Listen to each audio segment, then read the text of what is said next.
नमस्कार, मैं प्रवेश गौतम और आप सबका स्वागत है पॉलिटिक्स टू द पॉइंट में।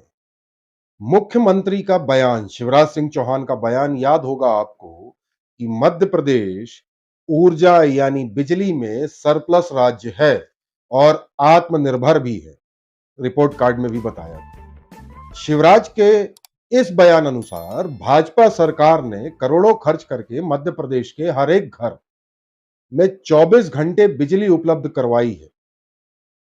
क्या यह वाकई सच है या एक झूठ या बहकावा?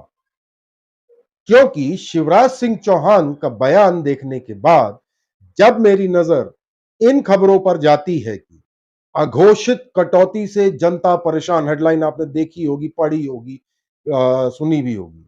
बिजली कटौती के कारण पानी की समस्या, वोल्टेज डाउन, अंधेरे में डूबा शहर जैसे कई कई घंटे बिजली गायब, इस तरह की जब खबरें आप पढ़ते हैं तब सोचने पर मैं मजबूर हो जाता हूं कि आखिर सच्चाई क्या है। जब 24 घंटे बिजली देने का दावा है तो फिर ऐसी खबरें क्यों? यह खबरें या फिर शिवराज सिंह चौहान समेत समस्त भाजपा नेता के बयान क्या सच है? मेरा मानना है कि बिजली के क्षेत्र में मध्य प्रदेश आज भी न तो सरप्लस राज्य है और ना ही आत्मनिर्भर राज्य। ये मेरा आकलन है, विश्लेषण है। इसलिए अपनी अकल लगाएं और झूठ के बहकावे में ना आए। पूरी बात बताऊंगा, समझाऊंगा, दावे और सच्चाई में क्या है अंतर।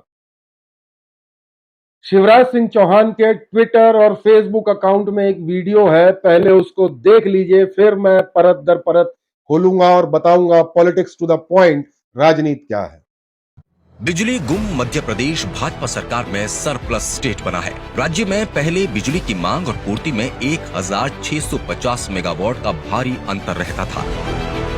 2003 तक प्रदेश की ऊर्जा क्षमता सिर्फ 5173 मेगावाट हुआ करती थी, जो अब 28,000 मेगावाट हो गई है। प्रदेश में इस वक्त घरेलू और औद्योगिक उपभोक्ताओं को 24 घंटे जबकि कृषि उपभोक्ताओं को 10 घंटे नियमित बिजली मिल रही है। इसके साथ ही घरेलू और कृषि उपभोक्ताओं को लगभग 24,000 करोड़ रुपए की बिजली सब्सिडी भी दी जा रही है। सच में भाजपा सरकार में काम हो रहे विशेष बिजली के क्षेत्र में आत्मनिर्भर हुआ मध्य प्रदेश। देखा आपने, बहुत सारे सुनहरे आंकड़े हैं। इसमें बताया गया है कि 2003 में मध्य प्रदेश की उत्पादन, शब्द पे ध्यान दीजिएगा, उत्पादन क्षमता 5173 मेगावाट थी, जो अब यानी 2023 में 28,000 मेगावाट हो गई है, जिससे मध्य प्रदेश ऊर्जा के क्षेत्र में आत्मनिर्भर बन गया है। और यही दावा शिवराज सरकार के रिपोर्ट कार्ड में भी किया गया है। और यह दावा मेरे अनुसार पूरी तरह से सच नहीं है। यदि इसकी असलियत देखना है तो हर वर्ष यानी हर साल अप्रैल से लेकर अक्टूबर नवंबर तक घोषित और अघोषित बिजली कटौती के आंकड़े निकाल लीजिए, दूध का दूध और पानी का पानी हो जाएगा। आपको बता दूं, ऊर्जा की मांग समय अनुसार बदलती रहती है। मान लीजिए कि ठंड के मौसम में ऊर्जा की आवश्यकता 7 से 8,000 मेगावाट है, मध्य प्रदेश की बात कर रहा हूं, तो अप्रैल से लेकर जुलाई तक यह मांग 12 से 14,000 मेगावाट हो सकती है। इसी प्रकार अगस्त से अक्टूबर तक यह मांग 18 से 20,000 मेगावाट हो सकती है, क्योंकि त्योहारी सीजन होता है, उमस भी बहुत होती है। मतलब जरूरतें कम या ज्यादा होती रहती हैं बिजली की मांग की। अब ऐसे में साल में जब मांग कम थी, तब सरकार ने बता दिया कि मांग से ज्यादा ऊर्जा यानी बिजली उपलब्ध है, इसलिए यह राज्य सरप्लस हो गए हैं। पर सरप्लस तब कहलाएगा मध्य प्रदेश जब अधिकतम मांग के दौरान बिजली की आपूर्ति कर दे। पर मध्य प्रदेश में ऐसा नहीं है। जी हां, ध्यान से देखिए, समझिए, मैं बताता हूं कि क्यों नहीं है, मेरे को ऐसा क्यों लगा। शिवराज सरकार के रिपोर्ट कार्ड में लिखा है ऊर्जा उत्पादन 2023 में 29,000 मेगावाट है। तो फिर सितंबर में लगभग 15,000 मेगावाट बिजली की मांग की आपूर्ति की पूरी पूर्ति क्यों नहीं की जा रही है? सितंबर में 12-13 हजार की जरूरत है, पर वो भी नहीं मिल रहा। राज्य सरकार को बिजली की उपलब्धता न होने के कारण सितंबर महीने में ही कटौती घोषित करनी पड़ रही है। घोषित कटौती कि अब हम 24 घंटे नहीं देंगे। घरेलू, औद्योगिक, व्यवसायिक और खेती के उपभोक्ता में से किसी भी श्रेणी में 100% ऊर्जा की आपूर्ति वर्तमान में नहीं की जा रही है। इसका मतलब है कि राज्य में बिजली की कमी है, मतलब मध्य प्रदेश सरप्लस राज्य नहीं है। अब आपको बताता हूं मध्य प्रदेश की असली उत्पादन या यूं कहूं कि इंस्टॉल्ड क्षमता कितनी, जो बिजली संयंत्र है उसकी क्या क्षमता है। इसकी क्षमता लगभग 6317 मेगावाट है, लगभग नहीं एग्जैक्ट बता रहा हूं। यह आंकड़े ऊर्जा विभाग की जनरेशन वेबसाइट में है, एमपी जेनको की वेबसाइट में उपलब्ध है, आप भी देख सकते हैं। जितनी क्षमता की मशीन है उत्पादन उससे ज्यादा कैसे हो सकता है, आप भी सोचेंगे। 6000 मेगावाट की इनकी मशीनें लगी हुई। वर्तमान में लगभग 13,000 मेगावाट बिजली की जरूरत थी, सितंबर की बात कर रहा हूं, पर राज्य सरकार के पास लगभग 2000 मेगावाट बिजली की कमी थी, यानी 9 से 10,000 उनके पास उपलब्ध था। सरप्लस कहां गया? ये मीडिया रिपोर्ट्स में है, बकायदा आप देख सकते हैं। आपको बता दें, अपनी आवश्यकता की पूर्ति के लिए मध्य प्रदेश सरकार बाजार से बिजली खरीदती है, मतलब बाजार से लाए माल को अपना बताकर लोगों को संभवतः गुमराह किया जा रहा है। NTPC, national thermal power corporation सहित निजी बिजली उत्पादन कंपनियों से राज्य सरकार बिजली खरीद रही है। ये आंकड़े आपको सरकार में मिल जाएंगे, आप पूछ सकते हैं। हालात इस कदर हो जाते हैं जब बिजली खरीदते हैं कि हजारों करोड़ रुपए बकाया होने के कारण यह उत्पादक, जिनमें एनटीपीसी या प्राइवेट कंपनियां भी शामिल हैं, मध्य प्रदेश को बिजली देना तक कई बार बंद कर देते हैं, या उनको लिखना पड़ता है कि साहब बिजली नहीं दे पाएंगे आगामी इस तारीख से, क्योंकि पुराना भुगतान नहीं हुआ।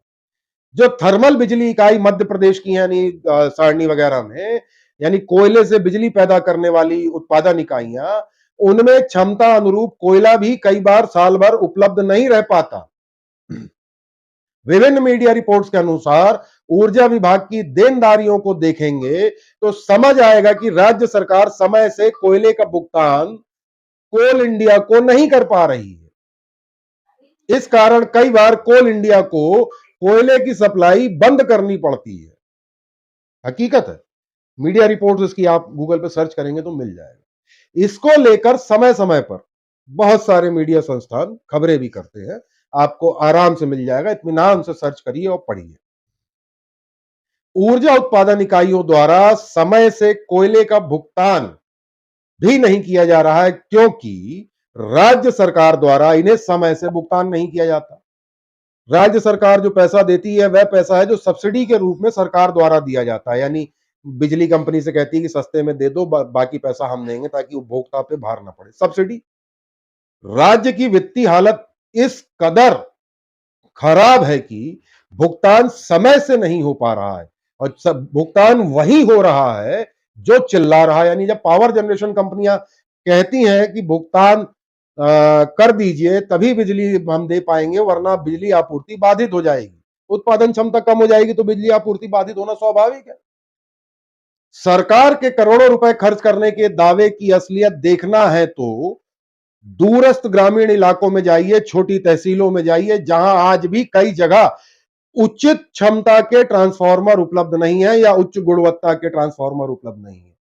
शहरी इलाकों में भी जो ट्रांसफार्मर लगे हैं उनकी गुणवत्ता को लेकर मुझे कुछ खास कहने की आवश्यकता नहीं है। ट्रिपिंग की समस्या जब आती है तो आप समझ जाते होंगे कि क्या हाल है।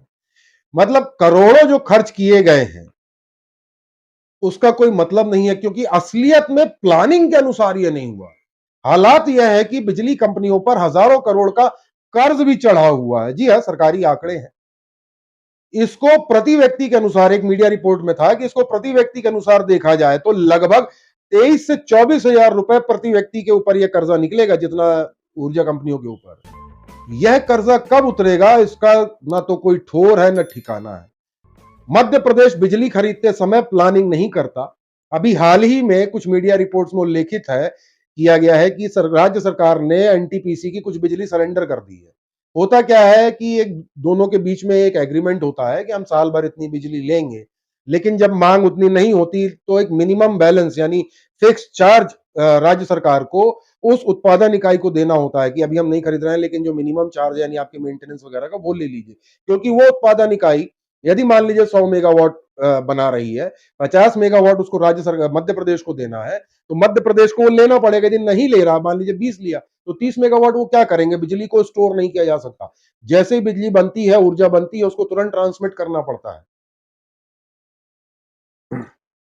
राज्य सरकार ने ऐसे ही किसी एग्रीमेंट में हाल ही में एक मीडिया रिपोर्ट के अनुसार बिजली सरेंडर कर दी कि नहीं लेंगे। अब जब जरूरत पड़ रही है, सितंबर में गर्मी बढ़ रही है, लोगों की मांग बढ़ रही है, कोयले की कमी है, हाइडल पावर प्लांट नहीं चल सकते क्योंकि पानी उतना नहीं है स्टॉक में, तो बाजार में ढूंढने निकले शिवराज जी कि भाई 10 रुपए यूनिट ही सही लेकिन दे दो, और अभी कोई उनको दे नहीं रहा। ये मैं नहीं कह रहा हूं, ये शिवराज जी का ही एक बयान है जिसमें उन्होंने कहा है कि हम 10 रुपए बिजली यूनिट की दर से भी बिजली लेने को तैयार हैं, पर हमें मिल नहीं रही है, जल्द ही इसकी व्यवस्था की जाएगी।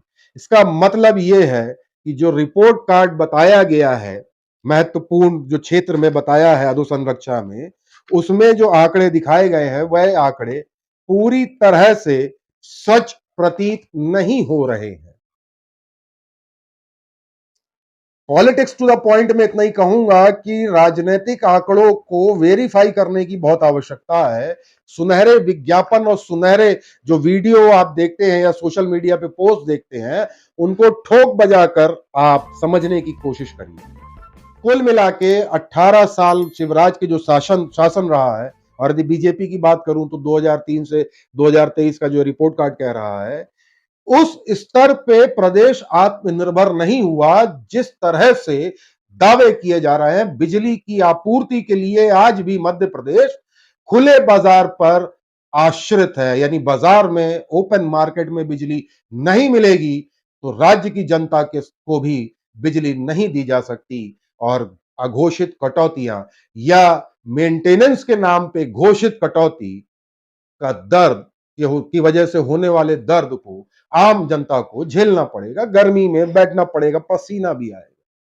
शिवराज जी से एक ही सवाल पूछिएगा, जब आप आत्मनिर्भर कह रहे हैं, 29,000 मेगावाट की बात कर रहे हैं, तो सितंबर में मात्र 12 या 13,000 मेगावाट की आपूर्ति आप क्यों नहीं कर पा रहे हैं?